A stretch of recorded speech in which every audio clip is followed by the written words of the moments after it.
उत्तर प्रदेश में आज एक बड़ा कार्यक्रम था। उत्तर प्रदेश की राजधानी लखनऊ में सभी श्रमिक एक साथ एक बैनर तले बड़ा कार्यक्रम करने वाले थे, लेकिन आपको बता दें कि जो संगठन के पदाधिकारी हैं उनको हाउस अरेस्ट कर लिया गया। कार्यक्रम को रोकने का पूरा प्रयास किया गया, लेकिन बावजूद इसके कार्यक्रम हुआ है। जो सभी कर्मचारी थे राजधानी लखनऊ पहुंचकर ज्ञापन पत्र सौंप चुके हैं, लेकिन इसके साथ ही जो ज्यादतियां, जो शोषण इन कर्मचारियों के साथ, इन श्रमिकों के साथ हुआ है, इसके खिलाफ एक और बड़ा कार्यक्रम अब 12 तारीख को देखने को मिलेगा, जो कि हर एक जिला मुख्यालय पर कार्यक्रम होने वाला है, क्योंकि सभी के बीच में बेहद नाराजगी देखने को मिल रही है। आज के कार्यक्रम में क्यों इतना नाराज हो गए हैं श्रमिक और आगे क्या तैयारी, इस विषय पर ज्यादा जानकारी देते हुए प्रदेश अध्यक्ष विजय विद्रोही ने क्या कुछ कहा है, आप भी सुनिए। विजय विद्रोही जी, आपका हमारे चैनल अटल टीवी पे बहुत बहुत स्वागत है।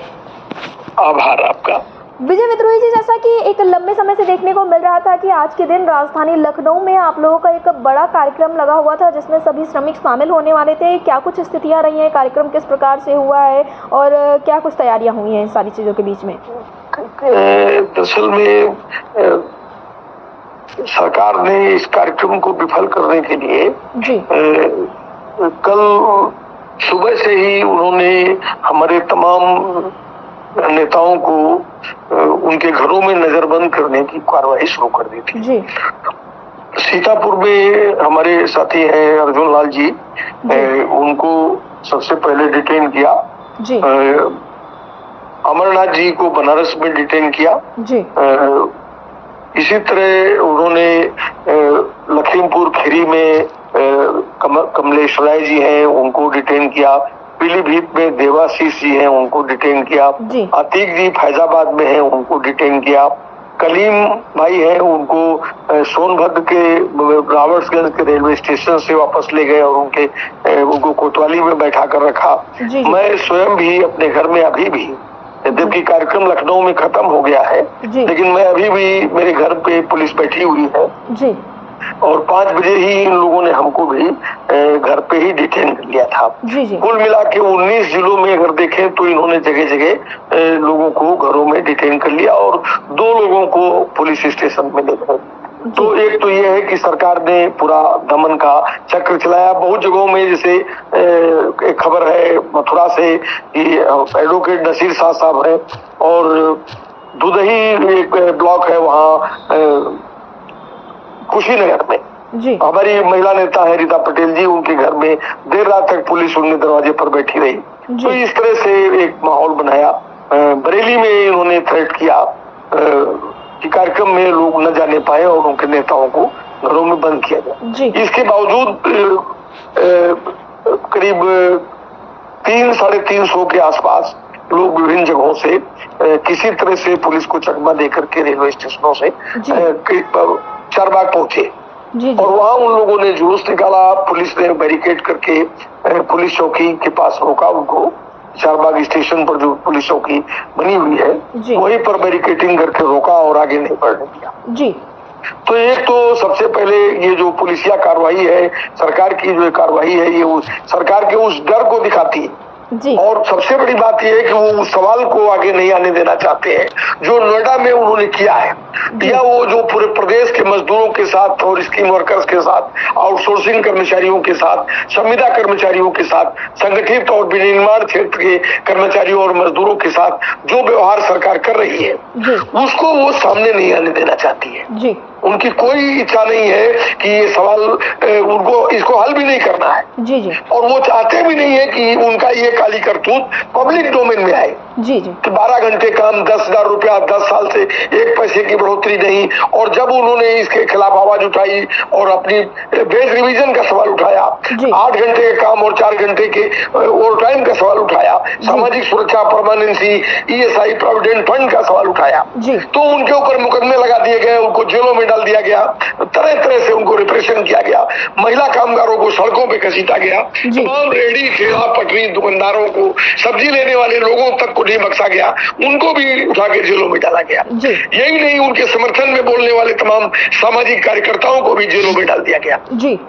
वहां पर उनकी मदद के लिए जाने वाले जो वकील हैं उनके साथ भी पुलिस ने दुर्व्यवहार किया। और ये पूरे प्रदेश के अंदर आज जो हम देख रहे हैं कि खाली नोएडा में नहीं, पूरे राज्य को एक पुलिस स्टेट बना करके और लोगों की आवाज को घोट देने की कोशिश की जा रही है। और मजदूरों का जो एक डेमोक्रेटिक राइट है, उस लोकतांत्रिक अधिकार को भी सरकार छीन लेने पर आमदा है कि आपको हम बोलने नहीं देंगे, आपको निकलने नहीं देंगे। और पूंजीपति और सरकार मिल करके जितना खून निचोड़ सकते हैं उतना खून इनका मजदूरों का निचोड़िए। सरकार का चेहरा बेनकाब हो गया है आज की घटना से। तो एक तो यह है, और दूसरा यह है कि निश्चित तौर से प्रतिरोध हुआ और चारबाग स्टेशन पहुंचने वाले लोगों ने जोरदार ढंग से प्रतिवाद किया, जबकि सैकड़ों पुलिस जवानों ने और अधिकारियों ने मिलकर के उनका रास्ता रोका। अभी हम देख रहे हैं कि 21 तारीख को 21 अप्रैल को प्रदेश के मुख्यमंत्री उसी कालिदास मार्ग पर प्रदेश भर की आशा वर्कर्स को, मिड डे मील वर्कर्स को, आंगनवाड़ी वर्कर्स को और समूह सखियों को, गरीब तबके की जो सबसे कमजोर कामगार हैं, उनको बुला करके और महिला आरक्षण के सवाल पर आगे आगे चल करके उनका जुलूस निकाल रहे थे। आज जब वही महिलाएं उसी कालिदास मार्ग में जाना चाहती है अपनी बात कहने के लिए कि हमारी रोटी का क्या हुआ, हमारे बच्चों की पढ़ाई का क्या हुआ, हमारी मजदूरी का क्या हुआ, हमारी सामाजिक सुरक्षा का क्या हुआ, हमारे बीमा के सवाल का क्या हुआ, तो आपकी पुलिस उनको उनके घरों में रोक रही है, उनके रेलवे स्टेशन पर रोक रही है, चारबाग स्टेशन पर रोक रही है, उनके नेताओं को घरों में डिटेन कर रही है। ये दोहरापन नहीं चलेगा। तो सरकार का चेहरा बेनकाब है कि वो किसके पक्ष में खड़े हैं। वो पूंजीपतियों के पक्ष में खड़े हैं, मजदूर वर्ग को कुचल देना चाहते हैं। एक बात समझ लीजिए। और वो पुलिस के बल पर पूरा राज चलाना चाहते हैं कि जितना क्रूर शासक रहेगा उतना लंबा राज करेगा। ये धारणा उत्तर प्रदेश की सरकार की रही है और वो आज के कार्यक्रम में बहुत बखूबी स्पष्ट होती है। हम लोगों ने अपना मांग पत्र दिया है जिसमें नोएडा के समस्त कर्मचारियों को जो जेल में हैं उनको रिहा करने का सवाल, 300 लोग लापता हैं उनके बारे में पुलिस एक सर्कुलर जारी करे और उनकी जानकारी दे कि उनको कहाँ रखा है। सारे सामाजिक कार्यकर्ताओं को रिहा करे, ठेला पटरी दुकानदारों को चिन्हित करके उनको रिहा करे। और मजदूरों के जो वास्तविक सवाल है, मजदूरी उत्तर प्रदेश में सरकार ने 3 तरह का स्लैब बना दिया है। एक स्लैब नोएडा में एनसीआर में चलेगा, दूसरा महानगरों में चलेगा, तीसरा छोटे जिलों में चलेगा। 3 स्लैब नहीं, 1 टाइम स्लैब है। और वेज रिवीजन का जो प्रोडिक्शन का जो तरीका रहा है, इसके पहले जिस तरह से वेज रिवीजन होते रहे हैं उस तरीके से वेज रिवीजन किया जाए। आप मनमाने ढंग से आप कह रहे हैं 25% आपका बढ़ा देंगे, 10% फला का बढ़ा दिया, 5% फला का बढ़ा दिया, ये परसेंट से नहीं काम चलेगा।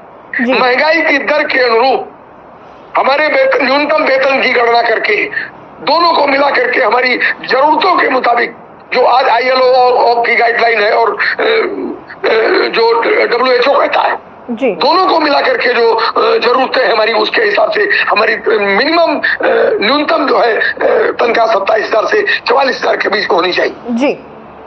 तो 27,000 एक आदमी के लिए, और परिवार चलाना है अगर उसको, उसके 2 बच्चे हैं, उसकी पत्नी है, उसके बूढ़े माँ बाप, तो 44,000 चाहिए और आप 11,000 में निपटा देना चाहते हैं।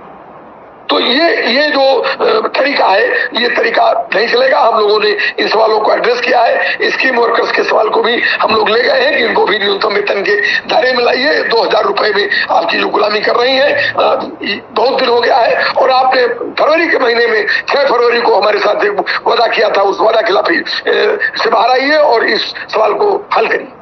तो ये तमाम असंगठित क्षेत्र के मजदूरों की सामाजिक सुरक्षा का सवाल है। तो ये सारे सवाल हम लोगों ने, और जो 4 श्रम संहिताएं ला करके मजदूरों के न्यूनतम वेतन से लेकर के और उनके ट्रेड यूनियन अधिकारों से होते हुए उनकी नौकरी की गारंटी तक का जो अधिकार छीनने का जो कार्रवाई चल रहा है, उसको वापस लेकर के हमारे पुराने कानून हमको वापस लौटाइए, वही हमारे लिए अच्छे हैं। आपका ये हमको बहुत बेहतर बनाने वाला है 4 श्रम कोड नहीं चाहिए। तो हम लोगों ने एक, हमारे साथियों ने वहाँ जो रहे हैं, कमरेड SM जयदीप, हमारे देवानंद जी, रमेश सेंगर जी, इन लोगों ने, डॉक्टर राजेश ने, हमारी जो महिला नेता वहाँ पहुंची हुई है, मनीषा जी, सुलेखा जी, इन लोगों ने अपना मांग पत्र दिया है। और मांग पत्र देकर के और हम लोगों ने, हमारे साथियों ने बताया है कि भाई इनको आप पूरा करिए और अन्यथा हम इस आंदोलन को और बड़ा करेंगे और अब की बार सावधानी से करेंगे कि आपका कोई भी पुलिस बल और ये तंत्र जो है जाल हमको रोक नहीं पाएगा। और इसके पहले भी अगर हम मजदूर ये मन बना लेगा कि हमें कालिदास मार्ग जाना है या विधानसभा जाना ही है, तो ये कालिदास मार्ग भी हमारा है और ये विधानसभा भी हमारी है। ये किसी का स्टेक नहीं है और ये किसी के बाप की बपोती नहीं है, ये मजदूरों ने खड़ा किया है और मजदूरों के मेहनत के पसीने से जो पूंजी पैदा हो रही है उसके चलते बड़ी बड़ी गाड़ियों और जहाजों में लोग घूम रहे हैं जी। और आज मजदूरों के साथ आप ये व्यवहार कर रहे हैं, उनको अपनी बात नहीं कहने देते। उनकी रोटी छीन लिया आपने, उनकी रोजी छीन लिया, उनका चैन छीन लिया, उनके परिवारों का भविष्य छीन लिया आपने। मजदूरों से 12 घंटे 14 घंटे काम लेकर के उनकी उम्र छीन ली। आप उनकी बात नहीं सुनना चाहते, वो बोलेंगे तो डंडा मारेंगे, दरवाजे पर पुलिस खड़ी कर दे। तो ये बहुत घोर निहायत निंदनीय कार्य है और इसका प्रतिवाद AICCTU 12 तारीख को फिर करेगा।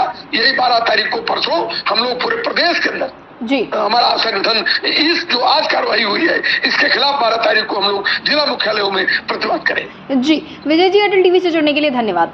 आभार आपका।